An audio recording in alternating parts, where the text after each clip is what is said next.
Halo semuanya, kali ini saya akan mempresentasikan mengenai sistem digital. Sebelum itu, izinkan saya memperkenalkan diri. Kami dari kelompok 4 yang beranggotakan 3 orang.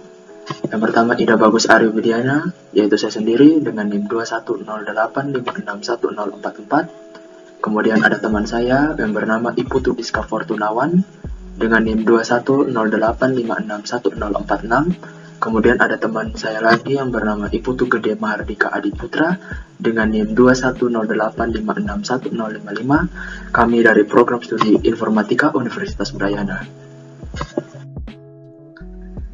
Pada kesempatan kali ini, saya akan mempresentasikan mengenai subtraktor, terutama pada bagian pengertian, prinsip kerja, serta fungsi dari subtraktor. Subtraktor merupakan rangkaian elektronika digital yang dipakai untuk melakukan operasi pengurangan dari dua buah bilangan biner. Di sini misalkan ada dua buah bilangan XI dan YI, kemudian dikurangkan satu sama yang lain akan membentuk XI kurang YI. Maka bisa kita peroleh dua buah hasil di bagian outputnya, yaitu bit berbeda atau difference dan bit pinjaman atau borrow. Dari contoh tersebut, subtraktor memiliki prinsip kerja dasar yang sama dengan operasi pengurangan pada aritmatika biner. Karena prinsip kerja dasar yang sama dengan operasi pengurangan pada aritmatika biner, maka fungsi dari subtraktor adalah digunakan untuk melakukan operasi pengurangan bilangan biner.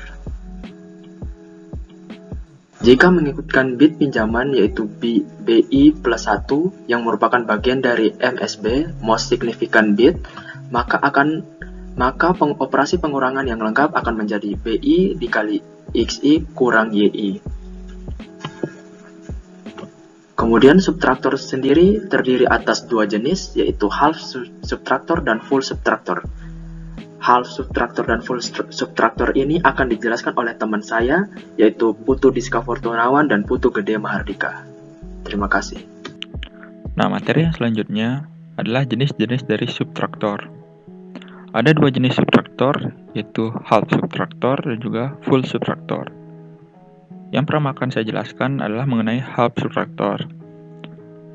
Half subtraktor merupakan rangkaian kombinasional yang digunakan untuk melakukan operasi pengurangan bilangan biner yang masing-masing bilangan binernya hanya terdiri dari satu bit.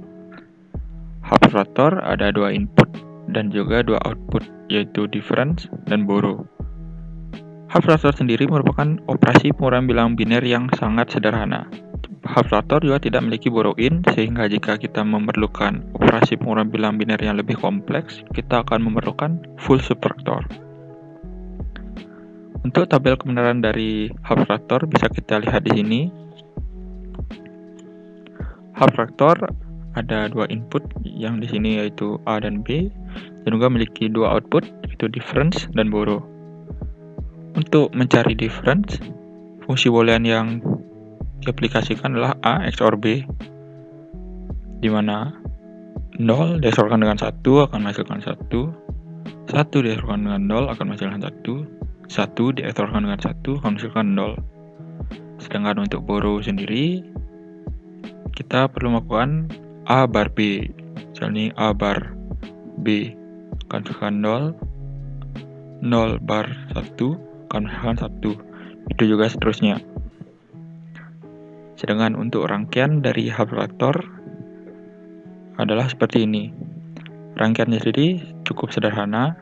Ada dua input yaitu A dan B, dan juga ada dua output yaitu difference dan borrow. Yang pertama, untuk mencari difference, kita hanya memerlukan satu gerbang logika yaitu XOR.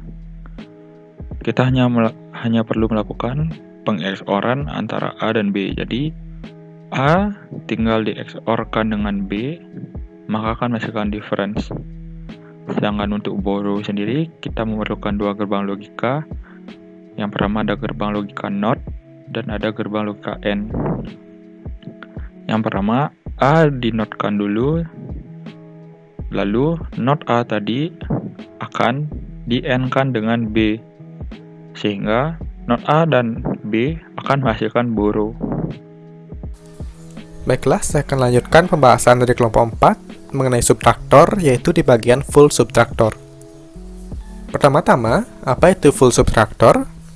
Full subtractor merupakan rangkaian kombinasional yang digunakan untuk melakukan operasi pengurangan dari dua bilangan biner yang lebih dari 1 bit. Kemudian, full subtractor terdiri atas 3 input, yaitu A, B, dan juga borrow in, dan juga terdiri dari 2 output, yaitu difference atau sum, dan juga borrow. Nah, full subtractor ini dibentuk dari 2 rangkaian half subtractor.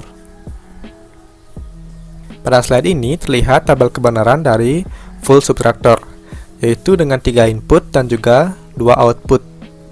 Pada input terlihat A, B, dan juga borrow in, dan pada output terlihat sum dan borrow, memiliki 8 kemungkinan logika yang dapat dilihat pada tabel kebenaran.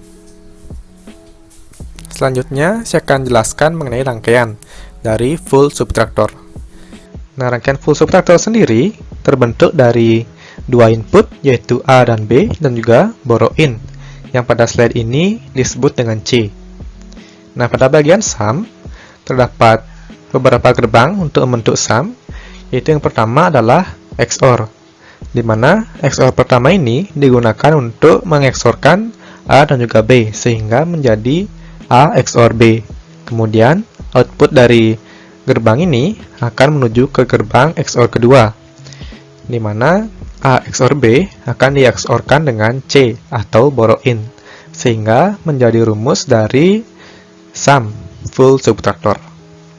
Kemudian, pada borrow juga terdapat beberapa gerbang pembentuk, yaitu dari gerbang N pertama, yang merupakan input dari not A, di mana input A dinotkan terlebih dahulu, sehingga pada gerbang ini menjadi not A dan B. Kemudian output dari gerbang ini masuk ke input dari gerbang OR. Kemudian yang kedua, terdapat gerbang N juga, di mana inputnya yang pertama yaitu not dari A XOR B, kemudian input yang kedua yaitu dari borrow in atau C, sehingga pada gerbang ini berlaku not A XOR B dan C. Kemudian output dari gerbang N ini masuk ke gerbang OR, sehingga pada borrow terdapat rumus yaitu not A XOR B dan C atau not A dan B. Sekian presentasi dari kelompok 4 mengenai subtraktor. Apabila terdapat kata-kata yang kurang berkenan di hati dan juga kesalahan-kesalahan, kami mohon maaf. Sekian dan terima kasih.